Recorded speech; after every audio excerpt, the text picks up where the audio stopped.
¿Cuál es el juego para el que se ha prestado la derecha?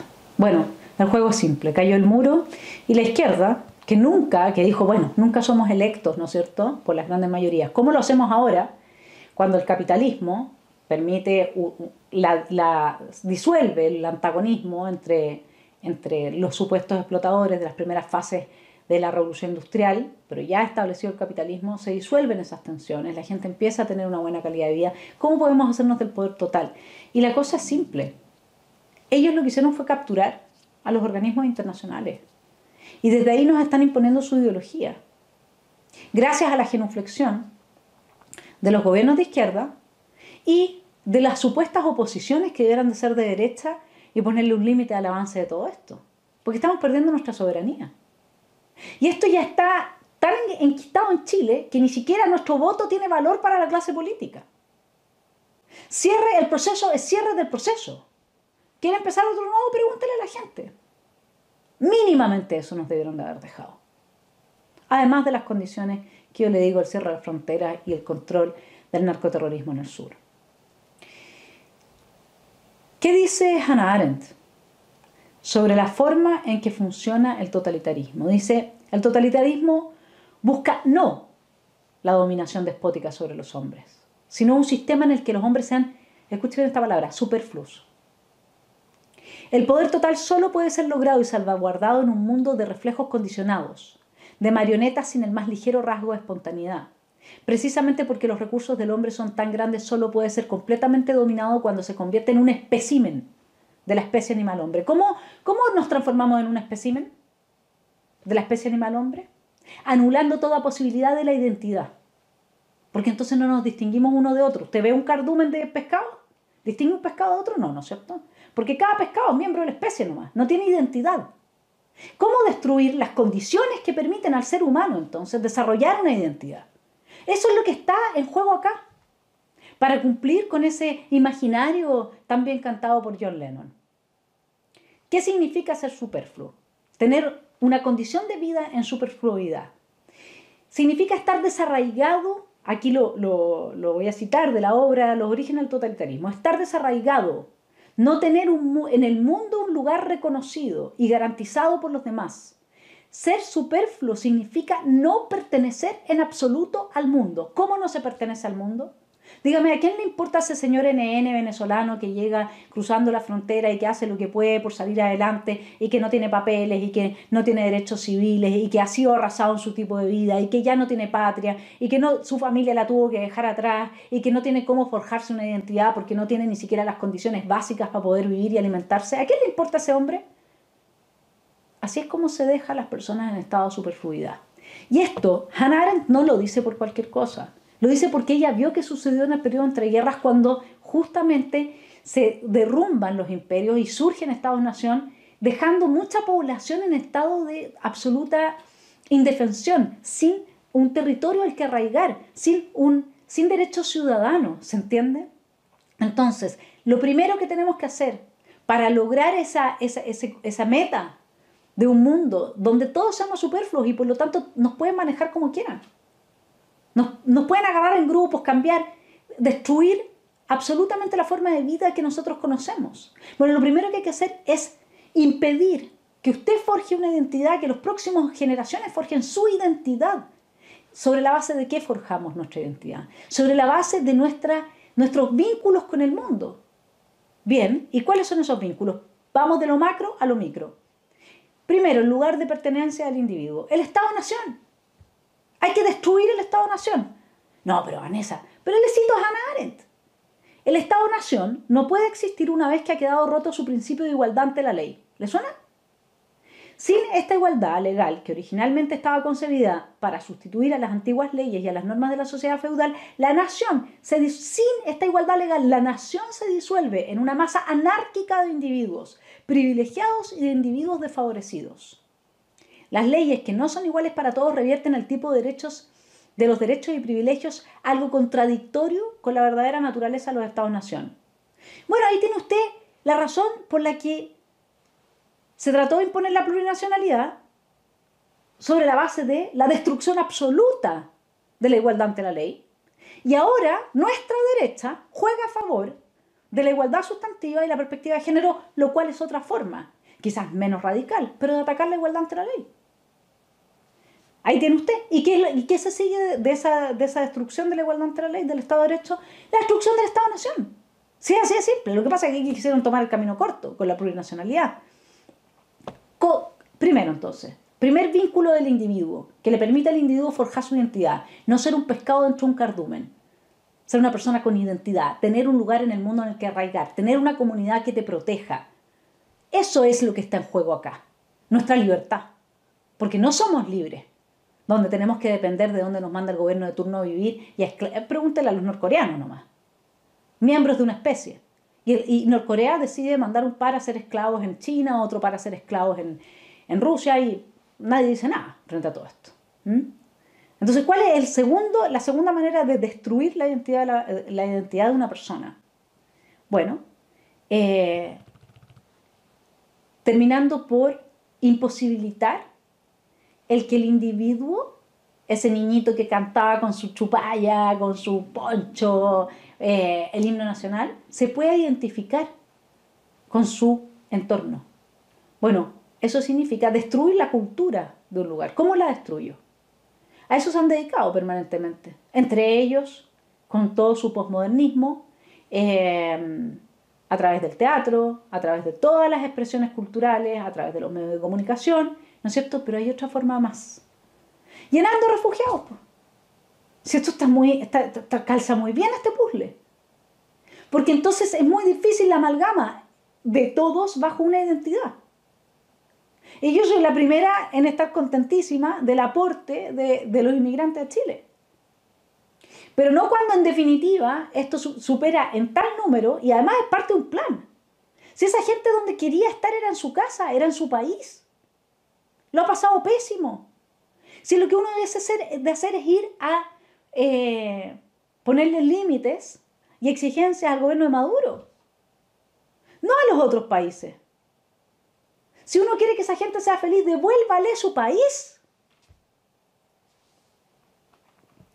Entonces destruimos la identidad de la nación.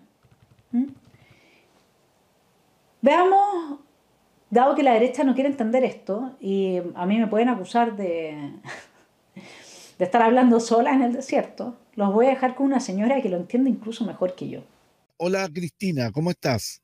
Bien, pues, contenta hasta ahí nomás, pues. Así yo no me trago, como dice usted, toda la cosa, porque yo siento que lo que pasó ayer fue muy grande para nuestro país, pero a la vez lo veo transitorio.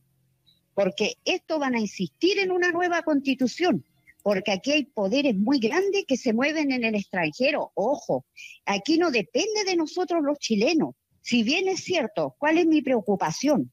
Que no vaya a pasar lo que pasó en Colombia con Santos, cuando la gente rechazó a la FARC y ganó, que no lo querían y aún así ellos pasaron a traer a su gente y afirmaron que sí, entiende, un pacto de paz, como lo que pasó aquí en octubre, que de la noche a la mañana se firmó todo un pacto de que no sé qué, de paz de Chile, y mientras tanto nos metieron una constitución. La idea de estos políticos de izquierda, de derecha, porque vamos a decir nosotros, la gente de a pie, los ciudadanos, los que amamos nuestro país, los que realmente nos hemos forzado por esta patria, ¿qué queremos? Queremos vivir en paz y en libertad, pero nos va a costar, vamos a tener que luchar. Esto para mí, el triunfo de ayer es una batalla que se acabó, pero viene la guerra y tenemos que sostenernos de pie, día a día, luchando por esto, porque ellos no lo van a intentar, lo van a imponer. Bueno, mi estimado telepensante, quedó clarísimo. Entonces, primero, destruimos el Estado-Nación, destruyendo destruyendo el Estado de Derecho, destruyendo su posibilidad de identificación del individuo con su país, porque culturalmente desmembramos al país. Tercero, hay que destruir además la base de la ciudadanía. Hay que crear ciudadanos de primera y de segunda clase. Eso es muy importante, eso es lo que se está haciendo ahora a través del sello migrante, del sello mujer, etc. Están dando preferencias, se está reestructurando la institucionalidad en torno a privilegios según condiciones históricas, físicas, biográficas, etc. Nadie dice que la gente que no lo necesita, para eso somos partidarios aquí de la subsidiariedad, del principio de subsidiariedad, no tenga que recibir más ayuda. Pero no cuando todo esto está orquestado con otros fines. Además, es necesario, para que el individuo no tenga ninguna identidad y viva en este estado de superfluidad, sin naciones, sin propiedad, sin religión, sin redes sociales, etc., destruir la familia y ese tejido social. Y aquí es donde el liberal ya se quedó corto, porque el liberal que no se hace cargo de que el globalismo es una ideología de extrema izquierda que avanza en un régimen totalitario, ya te quedaste en el pasado, nene, no hay nada más que hablar contigo. O sea, ya no te estás haciendo cargo de cuál es realmente qué es lo que hay en juego y en conflicto en el mapa político. Te guste o no la familia, te guste o no la red social, te guste o no el país, te parezca y te huela todo eso, patriotismo y todas estas cosas. Oye, si yo también tuve que saltar mis propias vallas. O sea, a mí solo la palabra patriota me salían así como unas ronchas. Porque me parecía que era, claro, uno lo asociaba más bien al nacionalsocialismo, ¿no? Pero acá el fenómeno político es otro. Esto es nuevo. Organismos internacionales capturados por la élite de extrema izquierda que fue derrotada el 89, con la caída del muro. ¿Cómo destruimos la familia? ¿Cómo destruimos la red social, el tejido social de un individuo? Bueno, con la autonomía progresiva destruimos la familia, porque ya los padres no son la autoridad para los niños y el reemplazo de los padres por el Estado, ¿no es cierto? Y el tejido social se destruye imponiendo la enemistad. Las mujeres hoy día son enemigos de los hombres, tratan de hacer que el chileno sea enemigo del inmigrante, cosa que no es así, no va a ser nunca así. Lo que pasa es que tenemos que regular esto. Tratan de hacer que los hijos sean enemigos de los padres. Y acá lo único que tenemos que hacer es que los padres le pongan un límite a los profesores. Rebelión del copihue. Estimados padres, súmense a las coloradas. Aquí hay que ponerle el límite a los profesores y exigirles que a los niños les entreguen las herramientas que les permiten desarrollar sus talentos y no que los adoctrinen. Bueno, y finalmente, eso era Carl Schmitt, ¿no? Que seamos enemigos todos entre todos, porque así no tenemos red social, no tenemos tejido social que nos ampare en el caso del abuso del Estado. Por eso hay que constituir hoy día movimientos sociales, fundamental. Finalmente, la última pata que le queda al ser humano para estructurar una identidad es la identidad individual, que depende de uno mismo, de tus reflexiones, de tu identidad sexual, de tu percepción del mundo. Bueno, todo eso se destruye con la ESI, que impide forjar una identidad, porque ahí el ideal es el androgenismo, ¿no? Androginismo, y eso también es el objetivo de la educación no sexista, que tú seas andrógino. Entonces eso lo hemos visto con Deleuze y Guattari, ¿no es cierto? Proporcionalmente cada uno es porcentualmente hombre o mujer, no hay... Tremendo. Y el adoctrinamiento escolar, pues, que impide la reflexión propia. Entonces, lo que yo quiero además decirle a la derecha es que esta derecha que hoy día claramente, al menos en lo que ha sido la firma de muchas sesiones de soberanía a la extrema izquierda que gobierna los organismos internacionales, esa derecha está unida y aliada con la extrema izquierda, creen que la gente no se está dando cuenta. Y la gente se está dando cuenta. No solamente tenemos el ejemplo de Concepción ahí, sino que hay muchos ciudadanos que ya les está cayendo la teja, como quien dice. Los dejo con el siguiente testimonio. Hola, muy buen día. Quería preguntarle, ¿por qué vinieron a apreciar al presidente Boric? Porque es un vendepatria, porque es un globalista, porque es masón, es comunista, o sea, tiene todo lo malo que hay progresista, en el mundo. Y no le gusta Chile y se escuda en tomar la bandera, en bailar cueca, que no sabe ni siquiera bailarla. ¿Qué es lo que ha significado la sesión de la soberanía? Ha significado la destrucción de la ciudadanía. No solo de Chile frente al mundo, sino que además de cada uno de nosotros como individuos, como familias, como grupos sociales, frente al Estado. La colectivización de los derechos individuales implica la destrucción del individuo. Para eso se ha prestado la derecha, para avanzar. Incluso en la UDI hay gente que apoya la ESI. Imagínense, a ese nivel han llegado. Entonces, ¿cuáles son las consecuencias? Y quiero terminar con Hannah Arendt.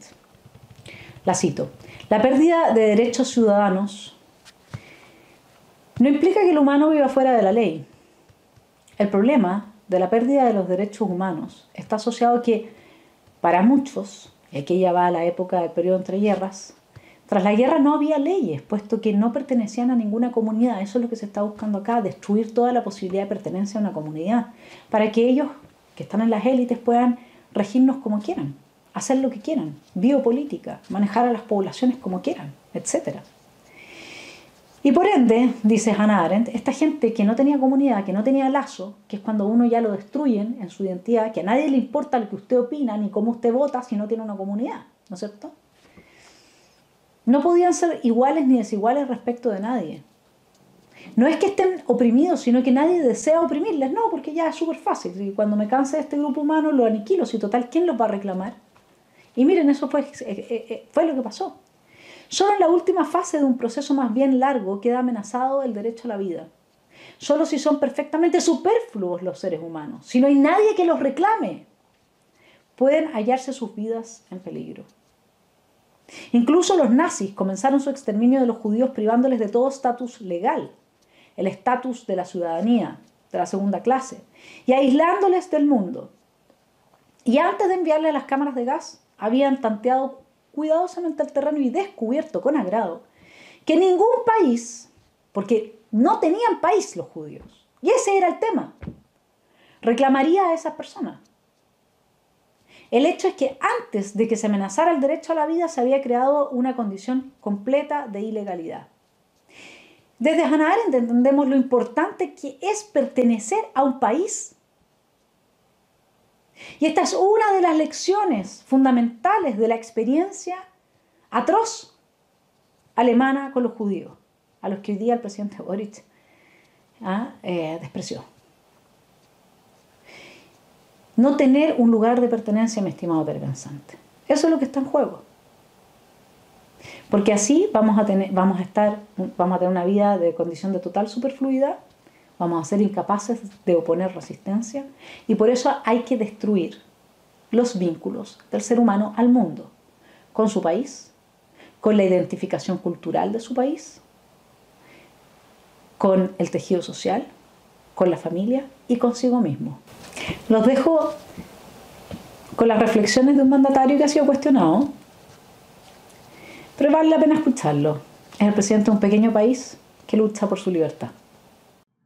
Quise utilizar este podio para decir estas palabras, porque tal vez no solo resonarán en mi país, El Salvador, sino también en otros pueblos del mundo, que como el mío, quieren construir su propio camino, con libertad. Unos podrán hacerlo antes, otros después. Para unos será más fácil, para otros será más difícil. Pero será mucho más rápido si los países poderosos nos ayudan. O al menos, si no nos quieren ayudar, que no estorben. Cada pueblo debería encontrar su propio camino. Y cada pueblo encontrará amigos en la búsqueda de ese camino. A esos países, humildemente les ofrezco la amistad de este pequeño país, el más pequeño del continente americano, el país del surf, de los volcanes y de las pupusas. El país que aún lucha por su libertad, pero que está a punto de conseguirla. Hace 3 años estuve aquí, en este mismo podio en las Naciones Unidas. En ese tiempo les dije que este formato era obsoleto, y ahora, 3 años después, nos damos cuenta que lo es aún más. Pero tal vez aún sirva de algo. Tal vez sirve, entre muchas otras cosas, para que este representante de este pequeño país, el más pequeño del continente americano, humildemente les recuerde que estas Naciones Unidas no se crearon para dividir, para destruir o para someter, sino para relacionarnos, para trabajar juntos, para construir una mejor comunidad de países y para buscar soluciones a los problemas del mundo. Pero con el respeto absoluto a la soberanía y a la autodeterminación de cada país y de la manera que dice la misma Carta de las Naciones Unidas en el primer principio de cómo sería esta organización. La organización está basada en el principio de la igualdad soberana de todos los pueblos. Y como dice uno de los principales propósitos por los cuales se fundaron las Naciones Unidas, fomentar entre las naciones relaciones de amistad basadas en el respeto al principio de la igualdad de derechos y a la libre determinación de los pueblos. Tal vez el cambio del mundo unipolar al mundo multipolar del que tanto se habla sea mejor si en lugar de pasar a ser de una superpotencia a varias superpotencias, pasemos mejor a un mundo en donde cada pueblo es verdaderamente libre de construir su propio camino y donde en esta comunidad de naciones aportemos todos, los grandes y los pequeños, desde nuestras experiencias y nuestras capacidades, a solucionar los problemas de la humanidad. Nadie pudiera estar en contra de eso. Pero al igual que con la libertad, fácil es decirlo, pero difícil es que sea realidad. Vine hasta acá a pararme en este podio, en un formato en el que ya no creo, para decir algo que lo más probable es que de todas maneras no cambie la forma de que los países poderosos ven a los demás, pero tal vez sí cambie la forma en que los países en vías de desarrollo nos vemos a nosotros mismos. Si después de estas cortas palabras se ha logrado algo de eso, o al menos que un puñado de individuos que se verán a sí mismos con respeto y que sepan que son capaces de construir su propio camino, entonces valió la pena venir hasta acá, a hablar en este formato obsoleto. ¿Y quién quita? Tal vez con el tiempo, tal vez surgen otras naciones, surgen otros pueblos que también decidan luchar por su libertad. Y entonces, las Naciones Unidas habrán vuelto a ser relevantes, al menos para este humilde servidor. Muchas gracias y que Dios bendiga a todas las naciones del mundo.